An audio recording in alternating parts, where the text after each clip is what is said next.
अस्सलाम वालेकुम student, welcome to VU students help. मैं हूं Azhar Sagar, VU students help की जानब से। आज आप लोगों को मैं सिखाऊंगा कि कोर्स सिलेक्शन हम कैसे करते हैं। चूंकि अभी जो 2020 नवंबर की जो कोर्स सिलेक्शन थी वो ओपन हो चुकी है।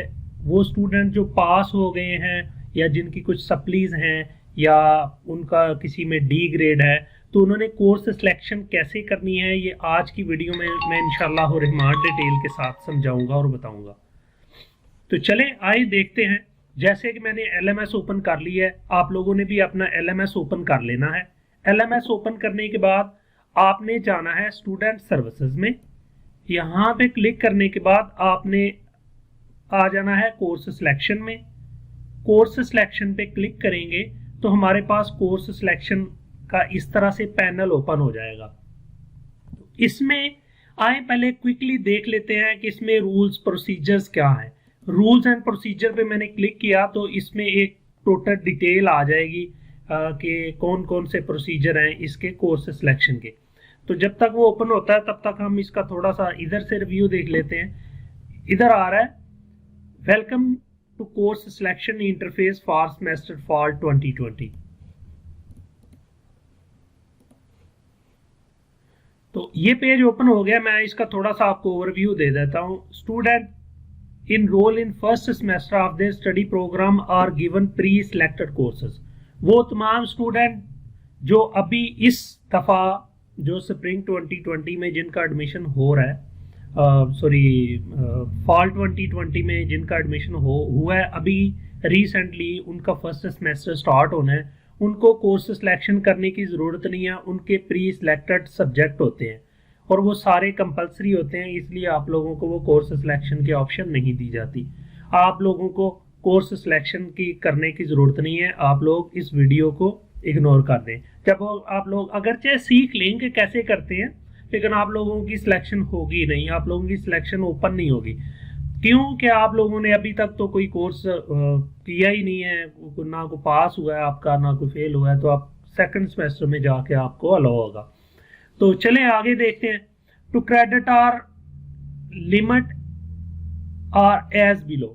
For the first semester a maximum of 15 credit hours allow.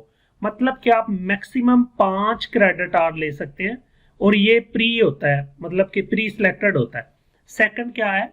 Second semester are maximum 18 credit hour. एक सब्जेक्ट के 3 क्रेडिट आवर्स होते हैं, तो आप मैक्सिमम कितने ले सकते हैं? 18। मतलब कि आप 6 क्रेडिट आवर्स ले सकते हैं। जो भी आप अभी देखेंगे कि जो भी हम कोर्स सिलेक्ट करेंगे उसके आगे क्रेडिट आवर्स भी लिखे होंगे। For third and subsequent semester a maximum of 18 credits are allowed. ठीक है। However, in certain cases, the university may allow to enroll maximum 21 credit hours. लेकिन कुछ सूरत हाल में यूनिवर्सिटी हमें अलाउ करती है कि वो 21 क्रेडिट आवर्स ले सकते हैं। ये क्रेडिट आवर्स एक सब्जेक्ट के 3 क्रेडिट आवर्स हैं, तो मैक्सिमम मतलब कि आप 7 सब्जेक्ट ले सकते हैं। और दूसरी बात, ओनली कब ले सकता है? जब स्टूडेंट का CGPA 3 से ज्यादा है या इक्वल है, यानी कि 3 CGPA होना चाहिए उसका कम से कम। उससे ऊपर हो तो वो तो वैलिड है ही। तो ये इसका जो मोटा मोटा था वो ओवरव्यू था कि जो तरीकाकार प्रोसीजर जो है वो ये था। हाँ, जो आपके F ग्रेड है और D ग्रेड है, उनका जो है ना वो भी आप उनको रिवाइज भी कर सकते हैं D ग्रेड वालों को, और जो आपके फेल हैं वो तो आप अपने हिसाब से उनको शेड्यूल कर सकते हैं। तो चले आए देखते हैं कैसे करते हैं। तो हम आ गए अपने मेन कोर्स सिलेक्शन के पेज पे। कोर्स सिलेक्शन में आगे हमने देखा कि यहाँ पे सिलेक्टेड, यहाँ पे नीचे आ रहा होगा सारे के सारे कोर्सेज। मैं इनको पहले अनसेलेक्ट कर देता हूँ ताकि आप लोगों को बाद में नजर आ जाएगा। आप जब मर्जी अनसेलेक्ट कर सकते हैं, जब चाहें सिलेक्ट कर सकते हैं।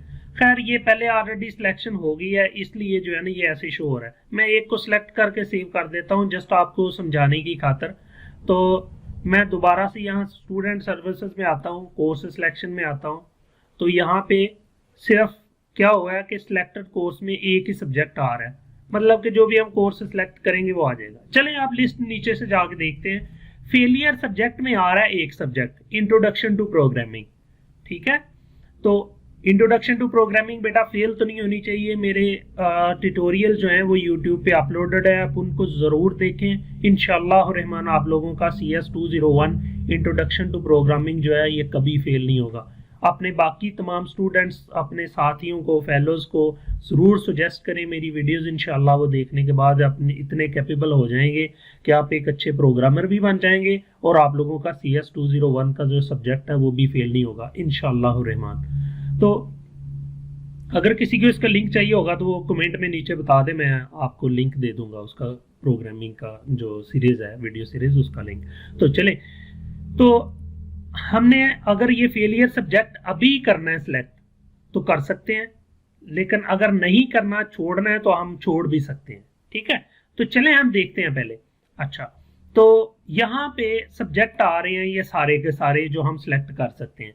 इसमें से एक आ गया सेकंड सेमेस्टर का, 3 आ गए, ये कितने हैं, 1 2 3 4 5 6 सब्जेक्ट आ गए थर्ड के, एंड 2 फ्रॉम फोर्थ सेमेस्टर, ठीक है, यहाँ पे आ रहा है। और उनके क्रेडिट्स और कितने कितने हैं वो भी यहाँ पे लिखे हुए हैं। अच्छा, कुछ स्टूडेंट के पास ना यहाँ पे कोर्स ग्रुप आ रहा होगा, तो ग्रुप की यहाँ पे ऊपर थोड़ी सी एक्सप्लेनेशन भी लिखी होगी कि आप एक ग्रुप में से एक सब्जेक्ट ले सकते हैं या 2 ले सकते हैं। तो वो ग्रुप के हिसाब से आपने देख लेना कि हर ग्रुप में से आप कितने सब्जेक्ट चूज कर सकते हैं। मसलन अगर एक अलाउ है तो उस ग्रुप में से बस आप एक सब्जेक्ट चूज कर सकेंगे, और अगर 2 हैं तो वो 2 कर सकेंगे। ये ज़हन में रखना है, वो एक्स्ट्रा होगा भी नहीं। तो चलें हम इधर से सिलेक्ट करते हैं CS 402, CS 502 और मैथ 631, मैथ 633, मैथ 634 और STA 630 और STA 641। कितने सब्जेक्ट हो गए हैं, 1 2 3 4 5 6 7, ये तो 7 हो गए हैं। 7 को मैं सिलेक्ट करता हूं, 8, चलें 7 करता हूं और इसको सेव करता हूं। तो अब वापस आता हूं स्टूडेंट एंड सर्विसेज में, आके अपने सब्जेक्ट यहाँ पे देखता हूं कितने सिलेक्ट हुए हैं, 1 2 3 4 5 6 7, ये मेरे 7 सब्जेक्ट जो हैं वो चूज हो गए हैं, ठीक है। हम जाके ग्रेड बुक में जाते हैं, ग्रेड बुक में जाके देखते हैं कि हमारा CGPA क्या है। ग्रेड बुक में गए तो इफेक्टेड CGPA हमारा आ रहा है 3.28, ठीक है। तो इसलिए चूंकि ये CGPA ज्यादा है, इसलिए हमें अलाउ हो गया है कि हम जो है वो 7 सब्जेक्ट चूज कर सकते हैं, ठीक है। तो अगर आपने अपने साथ जो आपके फेल हैं या जिनमें D ग्रेड है, वो भी ये फेलियर है ना, D ग्रेड सब्जेक्ट के लिए नोट है, if any of sequence semester a student may repeat once those course of previous semester which she or he had secured the lowest grade, only any improved grade will this blah blah, वो यहाँ पे show होंगे D grade में, आप वो भी यहाँ से चूज कर सकते हैं। इस स्टूडेंट के क्यों नहीं हो रहे, ग्रेड बुक में जाते हैं, यहाँ से देखते हैं कि इसका D ग्रेड में कोई भी नहीं है, मतलब कि सारे सारे B C में जा रहे हैं, D ग्रेड में कोई नहीं है। अगर आपका D ग्रेड में है तो फिर आप उसको रिपीट कर सकते हैं, और रिपीट करने से याद रखें कि आपका जो है ना वो जरूर होगा, रिपीट करने से आप जो फी है वो एक्स्ट्रा जरूर आपको पड़ेगी, और जो आपके फेलियर सब्जेक्ट होंगे आपको उनकी फी भी जो है वो पे करनी पड़ेगी लाजमी तौर पे। तो यहाँ पे हम इसके कोर्स सिलेक्शन कर लेते हैं। कोर्स सिलेक्शन हमने 7 सब्जेक्ट की है। अब मैं STA 601 को छोड़ के तो जो फेलियर था उसको चूज करके सेव करता हूं, तो इस दफा LMS पे वो भी शो हो जाएगा। तो यहाँ पे load selection course, selected course, इसको मैं लोड पे क्लिक कर दूंगा, ठीक है। तो जैसे लोड पे क्लिक किया तो इंट्रोडक्शन टू प्रोग्रामिंग भी यहाँ पे आ गया, ठीक है। ये सारे के सारे कोर्स जो है यहाँ पे लोड हो गए हैं। अगर हम कोई रिपीट सिलेक्ट करेंगे तो वो भी यहाँ पे शो हो जाएगा, ठीक हो गया। इसके अलावा एक चीज बड़ी नोट करने की है, जो कुछ स्टूडेंट जो है वो पूछ रहे थे कि कुछ सब्जेक्ट की फी जो है वो कैसे हम पे करेंगे, मतलब कि हम अगर रिपीट करते हैं तो उसकी फ़ी कितनी होगी, इस तरह का उनका क्वेश्चन था कोई। तो आप पर क्रेडिट आवर जो है ना आपकी फ़ी कितनी आती है वो आपने देख लेना है। आपका उसका सिंपल तरीकाकार ये है कि आप VU की वेबसाइट पे जाएं, vu.edu.pk, यहाँ से हम इसको सिलेक्ट करेंगे, ओपन कर लेते हैं। ओपन करने के बाद फ़ी कैलकुलेटर में आ जाते हैं। फ़ी कैलकुलेटर में जाने के बाद यहाँ से हम सिलेक्ट करेंगे BS प्रोग्राम है फॉर एग्जांपल, जो भी आपका आप उस हिसाब से करेंगे। मैं कहता हूं कि BS मैथ है, तो यहां से शो करेंगे। तो यहां पे शो करने के बाद आपको पर क्रेडिट आवर्स जो है वो प्राइस मिल जाएगी कि इसकी क्या अमाउंट है। ये क्रेडिट आ रहे हैं, पर क्रेडिट आ रहे हैं 750। तो हम कैलकुलेटर ओपन करते हैं, CALC कैलकुलेटर में 750 मल्टीप्लाई बाय 3 क्रेडिट आ रहे हैं ना, तो 2250 रुपये पर सब्जेक्ट आपकी जो है ना BS के जो है उनकी बनती है, 2250 रुपये पर सब्जेक्ट। तो आपके जितने फेलियर सब्जेक्ट हैं वो उनकी भी 2250 रुपये फी एक्स्ट्रा आएगी।